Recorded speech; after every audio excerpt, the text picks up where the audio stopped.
Hello, everyone. My name is Megan Ovalpathas. I am a civil engineer with ISL Engineering and a local diversity, inclusivity, and equity advocate. I'm very excited to be facilitating this session, which is to honor the 3 organizations who are in the category of organizational diversity. So firstly, I'm going to give a quick overview about the 3 organizations, and then we're going to launch into 2 questions about the organizations just to learn a little bit more. So the first organization that we are honoring today is the Developmental Disabilities Resource Center of Calgary, or the DDRC. And we have Representative Austin Klenn here. So through various community partnerships, they provide first language support for refugees having developmental disabilities, encouraging clients to maintain their cultural connection and build natural supports. We also have with us Action Dignity Society, represented by Mary Chu Antonio. The Action Dignity Society is a community-based organization that facilitates the collective voice of ethno-cultural communities and other minority groups who are seeking equity in areas such as employment, health, public policy, and neighborhood development. And last but not least, we have the Center for Affordable Water and Sanitation Technology, or CAWST. And with us, we have Parviz Pulatuov. So CAWST provides training and consulting on simple, affordable solutions to sanitation and water needs, supporting healthy and productive lives for those in extreme poverty. And they have a long history of supporting workplace diversity. So the first question that I'd like to ask our finalists is, why is diversity, inclusion, and equity so important in your field of work, and in particular to your organization? And we'll start with Austin, and then move to Mary Chu, and then go to Parviz. Great, thank you. So in our organization, we've been around for about 65, 66 years in the Calgary area. And our foundations were based off 2 women in our community who had children with developmental disabilities who didn't have a place to go to school. They began teaching children with disabilities in their schoolroom that was built out of their kitchen at their own home, and inclusion was the main focus. Those were the roots of our organization, to include people with developmental disabilities. And when you look from an organizational standpoint, you can't say, let's include people with developmental disabilities and then ignore all the other facets of inclusion and equity. We have to include people of all cultures, people of all races, people of all backgrounds. And it's really important that if you want to say one is important, they are all equally important. And our organization has championed that. We believe it makes us better. And even though we support people with disabilities, we really support the community to support inclusion. And that is our focus, and that's why it's important. And that's where we kind of sit, and that's where our roots are founded in the Calgary area. Thank you so much, Austin. That really speaks to how, with inclusion, we need to look at all facets of identity, not just one. That's amazing. Mary Chu, same question to you. Action Dignity has been in existence for 20 years, 18 years now, and it was founded after the bombing of the Twin Towers and the impact of racial attacks against racialized communities that extended here in Canada. But it didn't start there. Racism has been a big issue here in Canada, in spite of what people come here for and the promises and the opportunities. So it is very important for us because social justice, right? There is disparity in this society, and we need to address the social justice issues. We need to address equity issues. And in order for that to happen, the immigrants that are coming here and the children of immigrants who were born here, who look like they are not Canadians, need to be given more opportunities to have a voice and participate in making decisions, in finding solutions for our issues.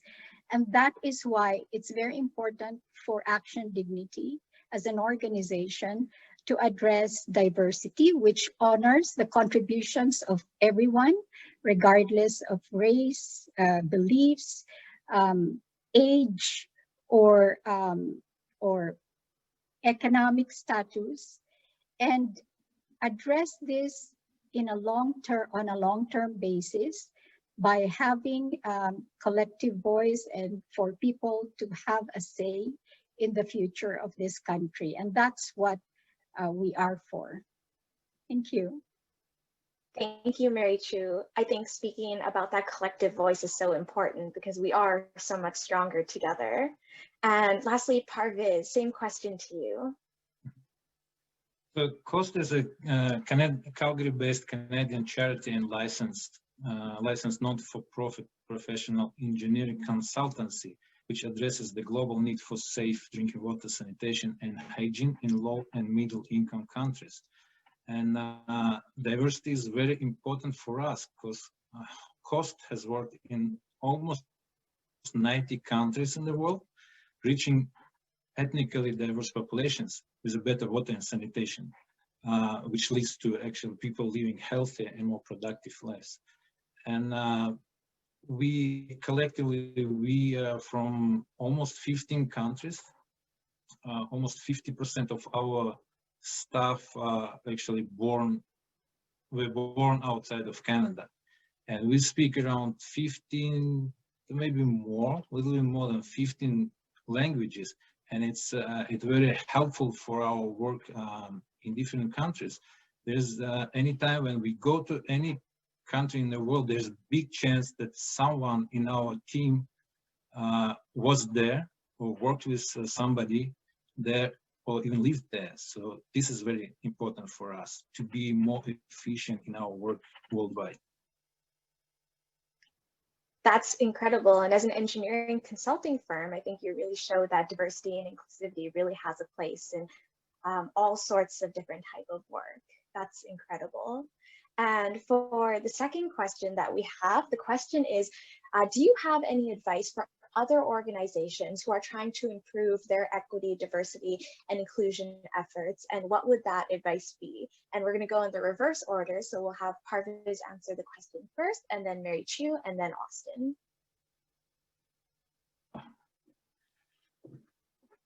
So there may be a lot of challenges for organizations also pursuing this. I can speak about our organization because of specific of our work is more concerned about those countries which we serve. We always require some expertise from local people, and there are a lot of specialists worldwide which we would like to attract. But of course, there are challenges of immigration processes. Our organization achieved a lot in solving these problems because of policies and long history of supporting immigrants to move to Canada and become citizens, actually. So we have processes for like hiring process, of course.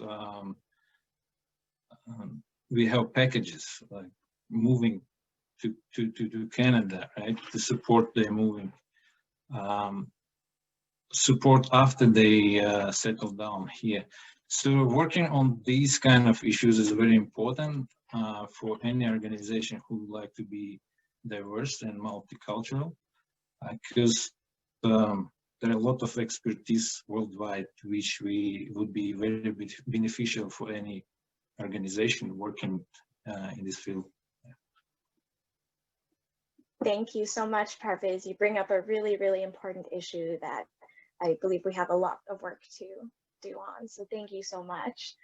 Mary Chu, same question for you. Do you have any advice for other organizations who are trying to become more equitable, diverse, and inclusive?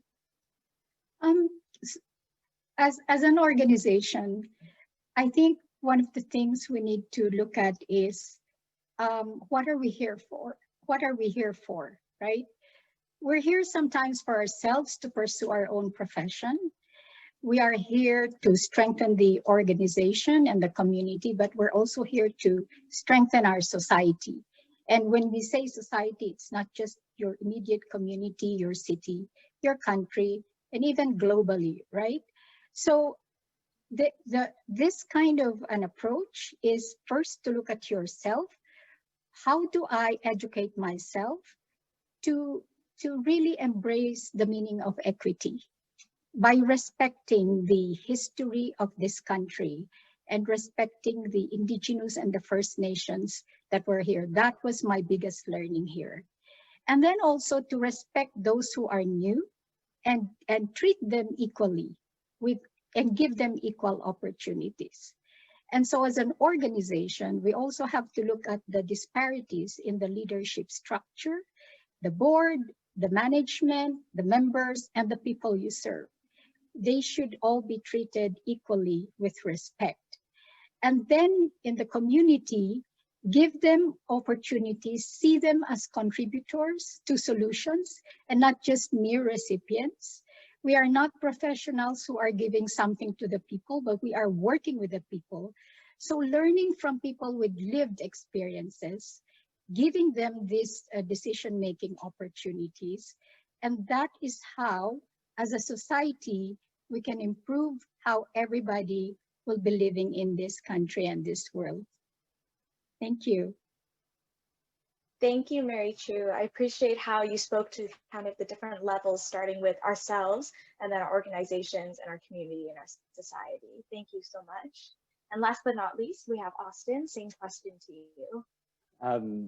I think both of you made excellent points there. For us, when we look at inclusion and diversity, we really focused on who we serve and who we support in the community. Another thing we look at is who makes up our community, who are we reflected in, and it's not always the same kind of people. It's not always the same kind of interests. It's not generic. It's diverse, and if the population you're supporting is trying to be inclusive, you need to model that same practice as an organization. And my advice is, if your organization doesn't reflect the population you serve or the communities that you live in, then you need to make an investment in that, and make an investment in skills, in talent. When we look at the DDRC, we have diverse board, we have a diverse executive team, a diverse management team, frontline team, and that's reflective because the population we support and the clients that we serve are diverse. How do we know that we're looking at it from all angles if the organizational structure is not from top to bottom diverse and inclusive and equitable? Those are really important. And when we look at the community, and it's in Calgary, in Alberta, in Canada, it's a diverse community. And if you're not paying attention to it, now's the time. Thank you so much, Austin. You're right. We do need to look at who we're serving and who is really impacted by the work that we do. I want to thank all of our finalists for being with us here today. This category recognizes an organization that is a leader in embracing and promoting an inclusive, welcoming, and diverse workplace. And I think from all of your answers, we can see that all three organizations have done just an incredible job embracing diversity and pushing for equity and inclusion. So I'd really like to thank you all for all of your efforts in promoting these amazing conversations and these actions, and wish you all the best. Thank you all for joining us.